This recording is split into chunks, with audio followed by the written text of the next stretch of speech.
honored to be with you once again this evening. You know, this midweek connection is important, I think, because it's kind of our meal in the middle of the week. It's hump day. We're getting over that hump as we start to move closer toward the weekend. And so I love to have Sunday as kind of our bigger meal, and then we sort of get into our own routines of everyday life. And if you're parents, you're working with your children and school and your jobs and careers, and if you're single and so you're working with your job and doing your things. If you're retired, there's other things going on. Everyone's doing their own things throughout the week, and spouses hanging out with each other, spending time with each other. Some get along, some don't. Some get along in seasons and don't get along in other seasons. And all of the things that are happening in our world around us, election stuff is definitely ramping up. We can get a little caught up sometimes in the vortex of what's transpiring. And I like being able to meet together during the middle of the week to sort of regroup ourselves around what it is that we're really here to do.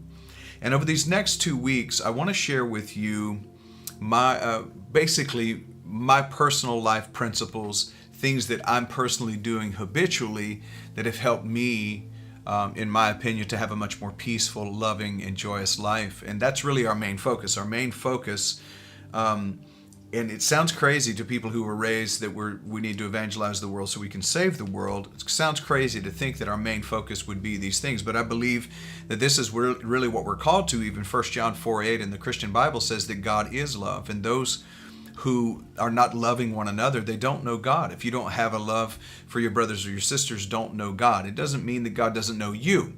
It doesn't mean that the infinite source is separate from you, but you can be separate from the source in your own mind, as St. Paul said.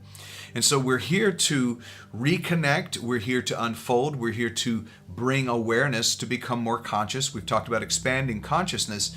The reason for expanding consciousness is so that we can actually bring into view more of what God is. And as we do that, the things that God is not, and that God is, the way God does not operate, starts to fall away. And we begin to live a much more direct, connect life. You are connected irrevocably and eternally to the Eternal One, but the awareness is what's key to have that outworking in your life. And so I want to share with you over these next 2 weeks basically 10 principles that I have learned to live by. You know, some of my teachers over the years have been, of course, my spiritual father and mentor, Bishop Carlton Pearson, but also Dr. Wayne Dyer. I have been led and taught by Ram Dass. I've been led and taught by Mother Teresa and some of her teachings. Obviously, I didn't know her in physical form, and Eckhart Tolle, Lao Tzu, Siddhartha Buddha, Jesus Christ, of course, Maya Angelou. Been absolutely inspired by her. And so these are my teachers. I actually have a wall of inspiration over here that I get to look at every single day when I'm at my office. And this is where I'm reminded of these principles, and it's also helped me to develop these personal principles that I've chosen to live by. Those principles have created a practice, and those practices have made practical. And what's interesting about the word practical is it makes it feasible.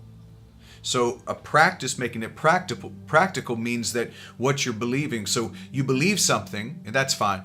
Practicing, though, makes it feasible to attain. In other words, we can talk about spiritual ideas and spiritual principles around manifestation and attraction and living a better life, a life of abundance, a life of prosperity, a life of health, wealth, and well-being, a life of love and joy and peace. We can talk about those things and have a mental assent to it. But until the rubber doesn't meet the road, until we begin to actually practice that, because then it becomes a feasible function of our life. What you practice becomes your habit, and the habits form your habitat. And that's where you're going to live. As I've said to you before, what you contemplate will determine the content on your plate in life. And what is it that you're eating? And if you are what you eat, when's the last time you asked yourself what it is you're filling yourself with? Okay? it goes back to the same thing. We're constantly bringing into question, what is it that I believe? Why do I believe that particular thing? And how does that belief add to or take away from the quality or subtract from the quality of my current life? This is something that Bishop Pearson used to say all the time.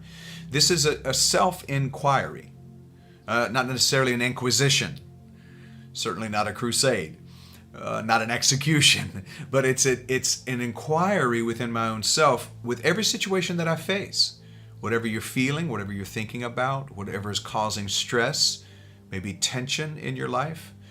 Tension is only asking for our attention so that we can set forth a new intention within that space, because we really were meant to have a wonderful life, an enjoyable life, an abundant life.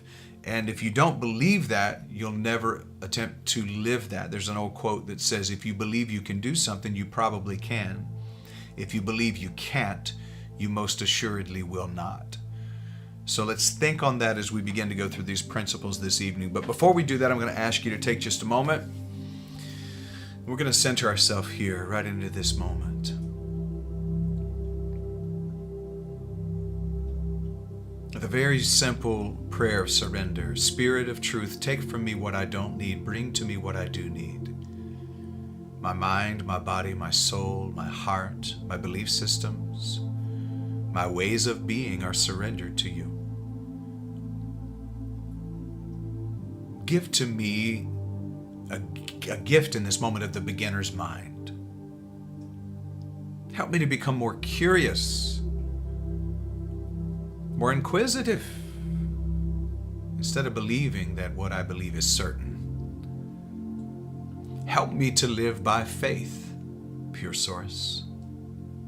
Faith is needed for that I'm not certain of. So give me an adventurous spirit, an adventurous heart, and a willingness to go beyond what I currently believe into the realm of all that's possible. Help me to walk through the open door in 24. Whatever those doors may be, it could be an exit from something or an entrance to something, but give me the courage, the confidence, the strength to do that. And now I call forth the elements of love, joy, and peace within my internal being. I call those things forward. I invoke them, which is giving rise to love, joy, and peace in this life. Spirit, lead me where my trust is without borders. Let me walk on the water wherever you'd call me. Take me deeper than my feet could ever wander, and my faith is always made stronger in the pure presence. So right here, right now in this space, I affirm and confirm that I am a child of the living God, that I am divinity walking around in human form, that I am healthy, wealthy, and wise, filled with all manner of goodness, that the pure consciousness of the eternal one, the all-knowing one, is flowing to me, through me, and as me, unfolding the life of magnificence and power and greatness in every single moment, and that every single need is supplied, that my body is healed and in health and in well-being, that my mind is healed and in health and well-being, and that my spirit is healthy and filled with well-being. I know that love is who I am, gratitude is my attitude, abundance is my nature, and well-being is my birthright. And so it is. And so it is. I don't know about you, but I felt the power of that affirming prayer.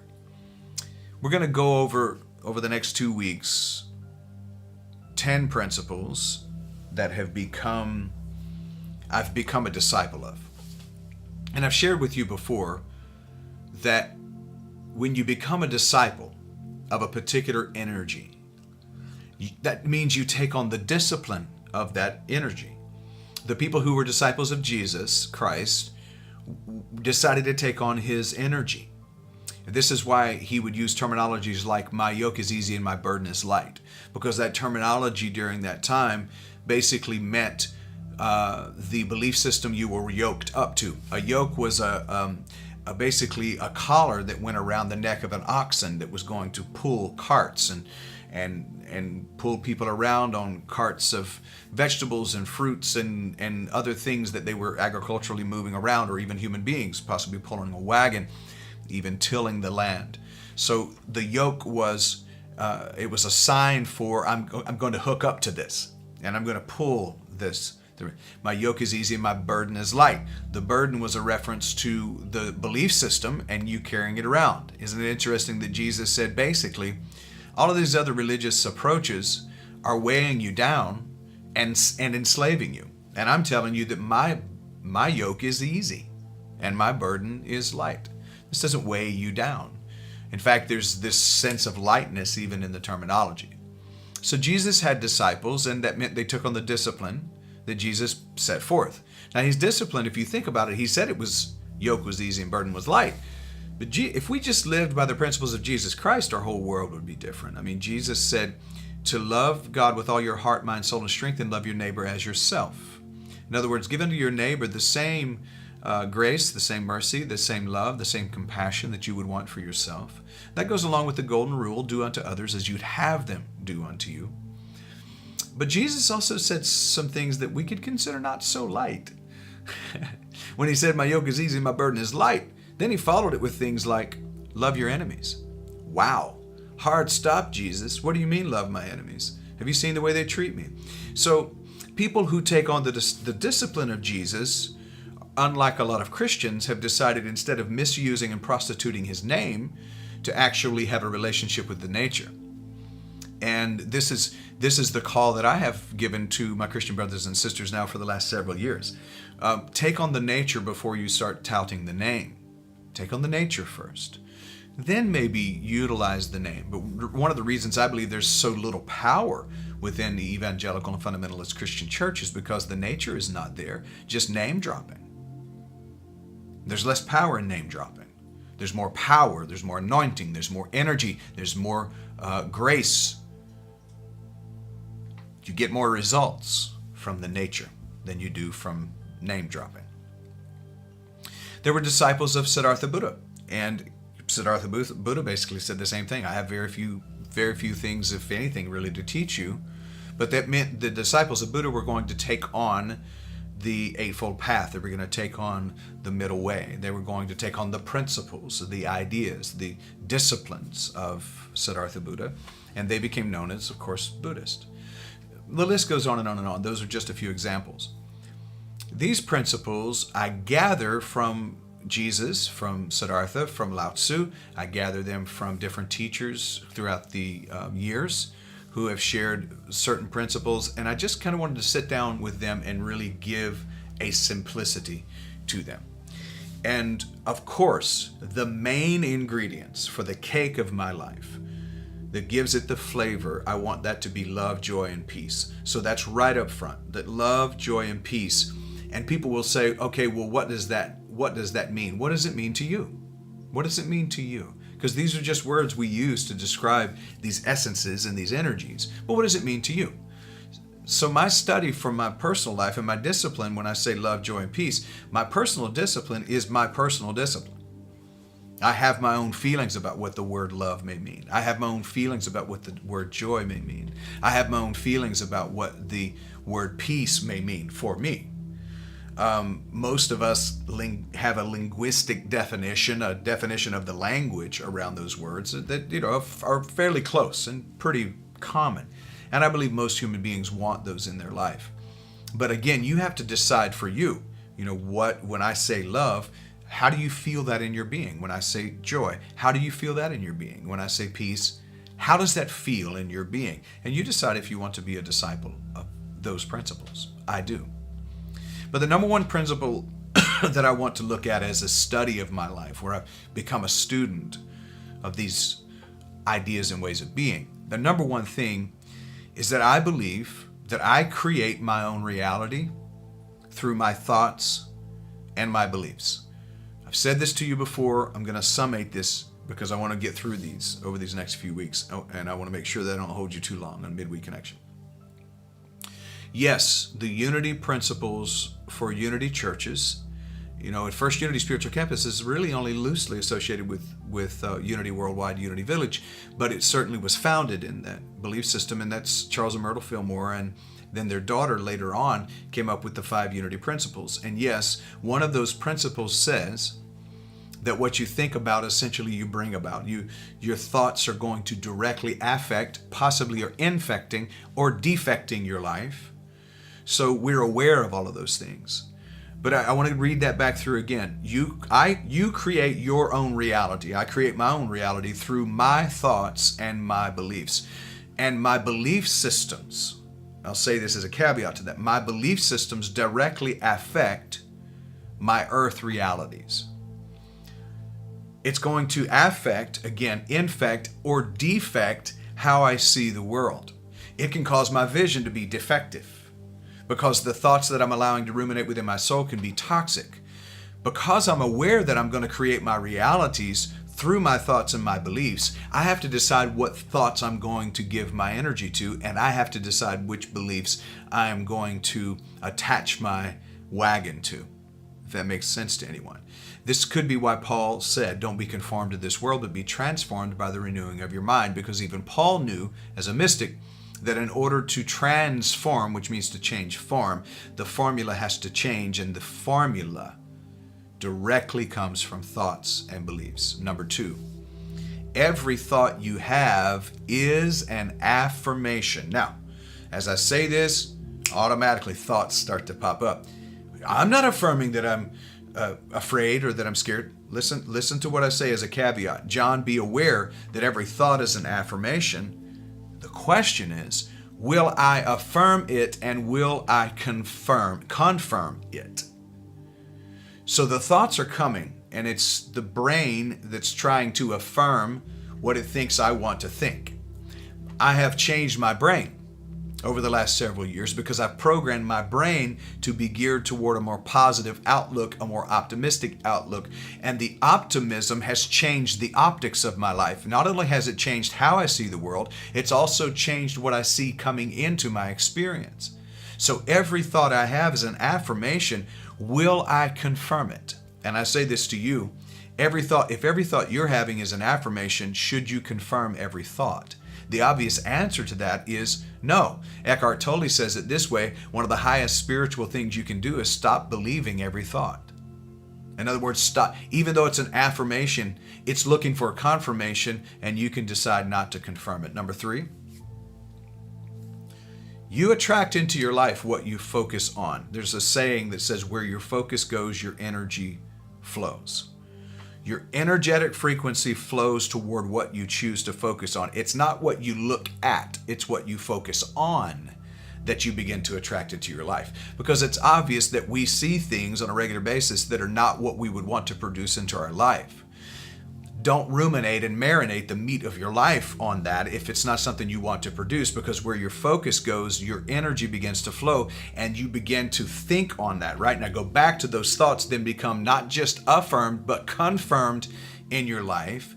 And if you're confirming a thought that's less than you, it's not good for you, you're being conned by that affirmation. So remember this, you're going to attract into your life, you're going to attract into your general proximity what you focus on. So be mindful of where your focus is going. Remember this also, how you're showing up in life determines the energetic frequency you send out. So again, where your focus goes, your energy flows. What you focus on becomes magnified. This could be why in the Psalms it said, "Oh, magnify the Lord with me. Let us exalt its name forever." Because, and that word forever is aeon, where we get the word eon. Okay? So we get the word eon, which means basically a measured space of time. So when it says forever and ever, magnify the Lord with me, let us exalt its name forever and ever, it's asking you, while you're in the aeon, whatever it is going on in your life, make sure that what you're magnifying is what you want to really see transpire in your life. Because what you magnify, what you stare at, gets larger and gets your attention.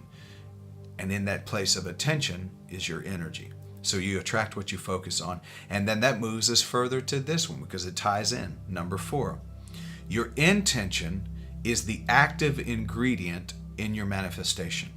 Your intention is the active ingredient in your manifestation. It's not the only ingredient, but it is what activates it. You know, there's some things Give you for instance, salt doesn't have a flavor. Salt is meant to complement the flavor of what you put it on. So it activates the flavor of whatever it is you put it on. When I was growing up, we used to put salt on watermelon. In fact, I still do. Put salt on watermelon, and it's like almost like there was even more of a rush of flavor from that watermelon because the salt was on it. Because salt is intended to complement the flavor, not to overpower it and not to change the flavor, but to complement it. So your intention is the active ingredient in the manifestation. And I'll say it this way. Many people have an intention deficit disorder. I think Michael Beckwith says something similar to that. That people have an intention deficit disorder. Many of us feel the tension. We never give it the attention it needs. And even if we do give it the attention it needs, often we focus on the tension instead of setting a new intention in place. Be inquisitive of why you're feeling the way you're feeling, but make that adjustment through the power of intention. Any disorder in your life can, in fact, be reordered. When it comes to the disorders of our own lives, all of us have something that may be a dysfunction or a disorder, distractions. We can reorder any disorder in our life. I like to say that it's like a restaurant. Change your order to something you want. Are you sure you want the salmon? You sure you didn't want a steak? Are you sure that you wanted the steak, you didn't want some chicken? I mean, change your order to what it is you want. I'm asking you today to decide to practice this principle, that any disorders in my life that I have actively manifested, something I don't like, if I've actively manifested it, I'm going to change my order. Hey, can you come back to the table? I'd like to change my order. I have a taste for something else. And then do so. You say it's not that easy. Okay, well, are you ever even going to give it a shot? Because look, I go back to what I said earlier on. If you believe you can do something, more than likely you can. But if you believe you can't, you most assuredly will not. And here's the secret code in that. You most assuredly will not because you won't even try. So give these things a shot. If they don't work for you, don't. I'm not charging you for them. I mean, hopefully there's going to be more folks that'll catch on and say, hey, this is of value and I'm going to give offerings to it. But I'm not charging you for this. I'm just offering you opportunities. I'm actually giving an offering to you. Because if you'll set your intention, knowing it's the active ingredient of your manifestation, and you'll set your intention on the right place, you know that what you focus on is coming into your life, then you begin to change your focus, you begin to change your intention, and you activate a new level of manifestation. Most of us, again, have an intention deficit disorder. In other words, somebody will tell us you can set your intention to be debt-free. I'll just give you a for instance. And if that doesn't happen within a week, you stop intending it and you start falling back into the same patterns of I don't have enough. I'm never going to have enough. I've never had enough. I guess it's just going to be the plight of my life. That's what I mean by an intention deficit disorder. An attention deficit disorder comes into line with about the same thing. I don't put my attention, I don't discipline my attention or my intention, and then I complain about what I did not produce in my life. So be mindful that the active ingredient in your manifestation is setting the intention and keeping that word. Keep that intention. I have intended that I am healthy, wealthy, and wise. Whatever parts of my life don't look like that, they are in the process of aligning, but I refuse to take my intention back. I'm going to keep my intention and my attention on what it is I want. Number 5. Dr. Wayne Dyer used to say this all of the time. I've adopted it as my own principle. And he said, you attract who you are, not what you want. This seemed dichotomous to manifestation principles that I had heard before. So when I first heard it, I thought, what? I thought I was supposed to focus on what I want, not what I don't want. Yes, that's true. But remember, there could be multiple ingredients to a formula. One of those ingredients is that who I am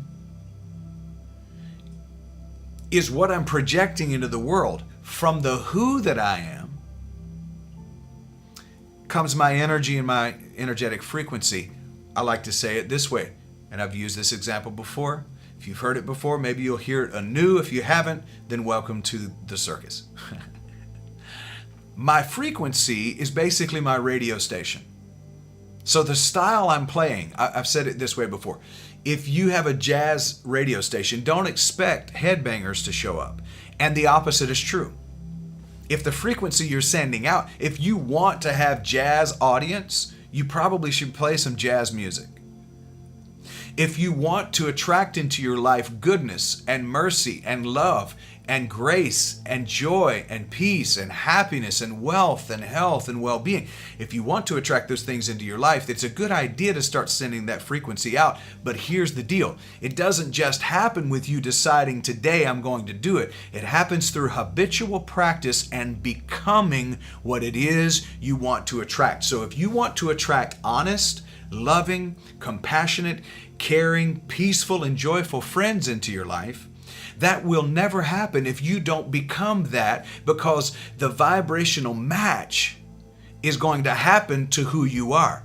So decide today to be born again so that you can see the kingdom of God and so that you can attract into your life other people of the same frequency. Your vibration will both attract and it will also repel. And you'll find this, that as you grow spiritually, as you grow more peaceful and more loving and more compassionate, more kind, more joyful, more happy, more fulfilled, people who are not vibrating at that level are not going to be able to stand to be around you, and some may walk away from you. Be prepared for that. Here's the good news, though. People of that like frequency will be attracted into your life. This is why I've said over and over again, change your thinking and you will change your life experience. Change your thinking and you will change who you are and how you're showing up. That will change your life experience. It doesn't matter if anyone else understands who you are. Listen to me when I say this. Even spouses, life partners who said they'd be with you in sickness and in health till death do they part, and all of those things that we essentially almost lie about when we're giving our vows.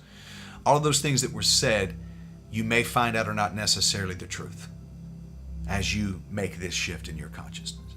But make the shift anyway. You deserve to have a fulfilled life. It matters that you become who you want to be, knowing that will also change the things, people, and the circumstances you are attracting into your life experience.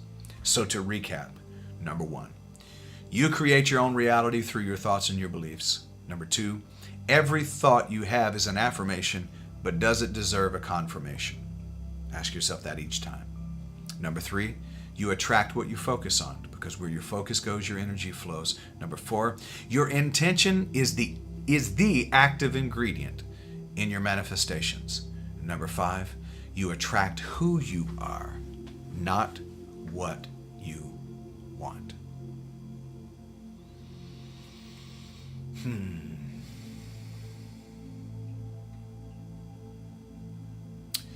Precious Spirit, I have decided to be a vibrational match for love, joy, peace, health, wealth, well-being, abundance, happiness, compassion, kindness, inclusivity, humility.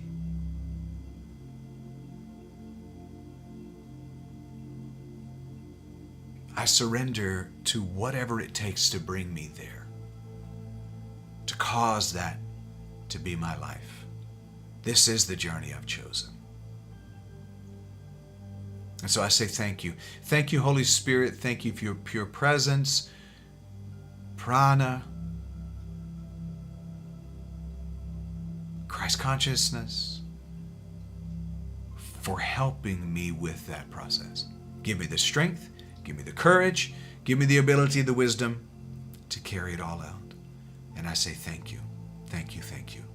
And so it is, and so it is. Well, listen, y'all, I want to say thank you for being here and being a part of this community. Thank you as we start to exit. The giving screen will be up as we start to exit. Consider giving an offering today if this ministry is a blessing to you, to help sustain and keep us on the air, going out to these multiple streams in this virtual way. Thank you for that. I appreciate your sustaining partnership, and the music's getting started. I hear it, so go and make it a great day because you can. Peace.